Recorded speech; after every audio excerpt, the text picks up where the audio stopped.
Hello PEI, welcome back to the deep dive. Great to be here.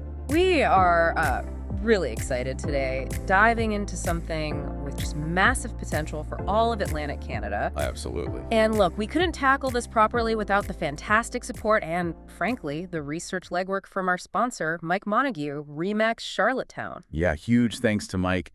His help lets us really get into these big topics. So true. Today, it's all about something happening just off our shores, the future of offshore wind energy right here in Maritime, Canada. It's a big one.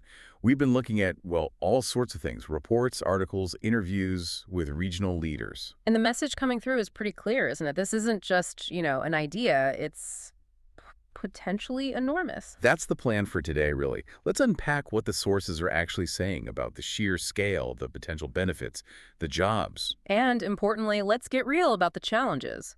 What needs to happen to actually make this a reality? They're talking about this as a potential, well, a significant gold mine for Atlantic Canada. A gold mine. Okay, let's maybe start with the basics, though. What exactly is offshore wind energy, for anyone not familiar? Sure. Think of the wind turbines you sometimes see on land. Right.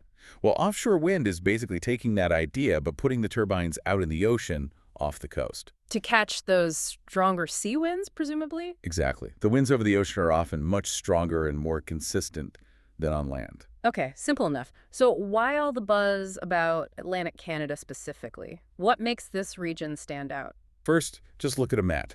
We have an enormous coastline here in Atlantic Canada. A huge amount of it, yeah. But it's more than just length. The reports we read really hammer home the quality of the wind resource itself. Quality meaning? Meaning it's strong, consistently strong. Atlantic Canada has some of the strongest offshore wind resources anywhere on the planet. Wow. Okay. And I think I read one source that specifically mentioned Nova Scotia's potential. Yes, it went even further, calling the resource off Nova Scotia potentially the best in the world. The best. That's quite a claim. It is, but they back it up with data showing really high average wind speeds, sustained over long periods. It's a massive natural advantage. Okay, so world-class wind. What else? Then there's the seabed. We have a large continental shelf out there, which is suitable for installing these turbines, either fixed directly to the bottom in shallower parts or using floating technology further out. The region has these deep water ports, some currently underused, which are essential for handling the massive turbine components. Plus, our location is geographically pretty good for shipping and logistics. Decades of offshore oil and gas mean we already have a skilled workforce here. People experienced in marine operations, logistics, safety, project management. Skills that are directly transferable to offshore wind projects. Highly transferable, yes. We're not starting from scratch in terms of workforce and marine expertise. Okay, so it feels like a lot of the right ingredients are here. The wind, the geography, the ports, the people. What about the sheer scale of this potential? You mentioned that gold mine phrase. Right. This is where the numbers start getting, well, pretty mind-blowing. Uh-huh. Nova Scotia's government, for instance, believes it has the potential to generate 40 gigawatts of power from offshore wind. 40 gigawatts. Okay, that sounds like a lot. Can we, put that in context? How much is that really? Let's try. Right now, Nova Scotia itself uses about maybe 2 gigawatts of power at its peak. Okay, so 40 is 20 times what the province uses now. Exactly. And think bigger. Yeah. The entire country of Canada, right now, uses roughly 150 gigawatts total. Wait, so Nova Scotia alone thinks it can generate almost a third of Canada's entire current electricity usage just from wind off its coast. That's the potential they're seeing, yes. It's genuinely staggering. No wonder the premier called it breathtaking. It really shifts the perspective, doesn't it? It's not just about powering the Maritimes.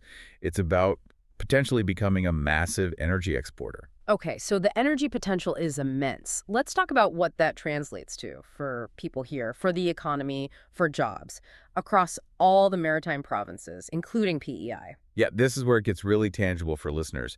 The economic benefits discussed in the reports are significant. Like actual job numbers. One analysis we looked at, commissioned by Marine Renewables Canada, projected potentially up to 6,000 direct and indirect jobs during the peak construction phases, even under just a medium growth scenario. 6,000 jobs. That's substantial for this region. And are these mostly new types of jobs or building on existing skills? A lot of it builds on existing skills. Remember that oil and gas experience. Right.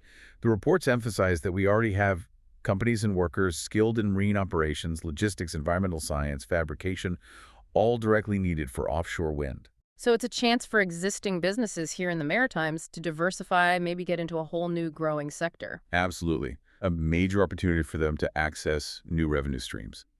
One study actually assessed over 1,000 Atlantic Canadian companies and found many were already highly applicable to the needs of the offshore wind supply chain.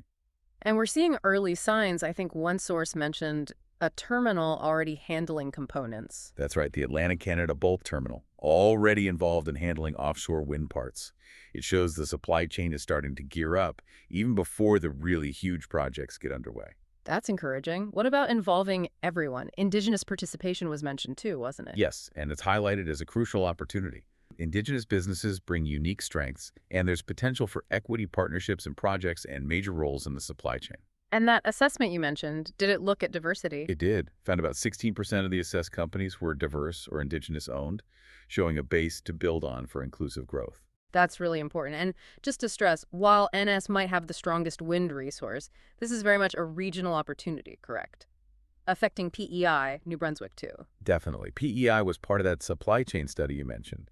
And the regional energy plans talk about needing new transmission cables connecting the provinces like to New Brunswick to handle this power. It requires everyone working together. Makes sense. And all this activity presumably attracts investment.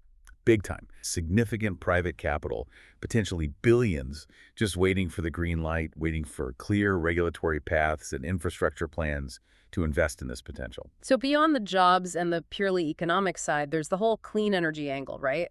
Meeting climate targets. Exactly. This is framed as absolutely key for accelerating clean energy growth here, helping meet emissions reduction targets, and moving away from fossil fuels. Making the region more energy secure in the process. For sure. Less reliance on volatile global fuel markets. And it could power other green industries down the line, like producing green hydrogen. Green hydrogen comes up a lot. And export potential, too. Not just hydrogen, but electricity itself. Yes, there's talk of an Eastern Energy Partnership. The idea is to better connect the grids within Atlantic Canada and then build connections to potentially export large amounts of this clean power down the U.S. Eastern Seaboard, where demand is huge. Building a more resilient, integrated grid for the whole region. That's the goal. And for consumers, relying more on renewables like wind can offer more stable electricity prices through long-term agreements compared to the ups and downs of fossil fuel costs. What are the main challenges they highlight? Well, cost is one. Offshore wind projects typically have higher upfront capital costs than onshore wind or other sources. That gap is narrowing with technology, but it's still significant. Okay, cost. What else? Probably the biggest one mentioned repeatedly is infrastructure, or rather, the lack of it. Meaning the power lines. Exactly. You can generate 40 gigawatts offshore, but you need massive new transmission infrastructure, high voltage cables, substations, to actually get that power to homes and businesses or to export markets. That doesn't exist at the scale needed right now. And building big projects like that brings up the regulatory side, I imagine. You got it. Getting major industrial projects approved and built in Canada, well, it hasn't always been smooth or fast. So investors need certainty that projects can actually get approved in a reasonable time frame. Precisely. They need regulatory clarity and predictability. Without it, that billions of dollars in private capital might just go elsewhere. Are there other external factors? Like what's happening in other markets? Things like delays or cancellations in the U.S. offshore wind market can have knock-on effects here, maybe changing timelines or market opportunities for early Canadian projects. Given all that, what do the sources say needs to happen to actually grab this opportunity? How do we capitalize on the gold mine? It boils down to strategic action on multiple fronts. First, massive investment is needed. In that infrastructure, upgrading ports, building those crucial transmission lines. Also, investing in developing the local supply chain further, ensuring companies here are ready. And workforce training, making sure we have the specialized skills needed. Maybe even attracting specialized manufacturing here. Potentially, yeah. Alongside that investment, you need supportive policy. Governments need to create policies that not only allow these projects, but actively encourage local economic benefits and drive innovation within the sector here. Are we seeing any movement on that front? Policy changes? We are seeing some steps. Nova Scotia, for example, brought in legislative changes specifically aimed at speeding up the process for offshore wind bids. And federally, there's Bill C-49, which recently became law. It sets up the regulators for offshore renewables and creates a framework for managing things like leasing the seabed areas. That's seen as a really important step for providing that regulatory certainty developers need. And are the leaders talking? Premiers, the prime minister. Yes, there's a clear message from the Atlantic premiers to Ottawa about the urgent need for significant federal partnership and, crucially, federal investment in that transmission infrastructure. We're talking billions needed there. So federal money is key. And faster decisions, presumably. Absolutely. There's a stated hope mentioned by leaders to get the regulatory process for major projects down to something like a 2-year horizon. Speed is critical to compete globally for investment. It really sounds like collaboration is the watchword here. It absolutely is. Collaboration between provinces, with the federal government, between government and industry, and critically, partnership with indigenous communities. Everyone needs to be pulling in the same direction. Okay, so let's try and wrap this up. What's the big takeaway from digging into all this material? I think the clearest takeaway is that Atlantic Canada is sitting on a truly world-class offshore wind resource. The potential for economic growth, for thousands of jobs across the region, for clean energy leadership, it's immense. But the second part of that takeaway, actually realizing that breathtaking potential isn't guaranteed. It requires overcoming some really significant hurdles, mainly around infrastructure and regulation. Exactly. It demands strategic, large-scale investment, smart policy, and decisive, coordinated action from governments and industry. The opportunity is right there, knocking on our door. It really needs to be actively seized, doesn't it? Yes, it does. Which leads to maybe a final thought for you, our listener, to ponder. Given the undeniable global push for clean energy, and knowing we have this unparalleled wind resource right here, how quickly can Atlantic Canada realistically move from just acknowledging this gold mine to actually building the complex infrastructure, the grids, the ports, the supply chains needed to connect it all up and fully capitalize on this historic moment? That is the multi-billion-dollar question facing the region right now, isn't it? A lot to think about.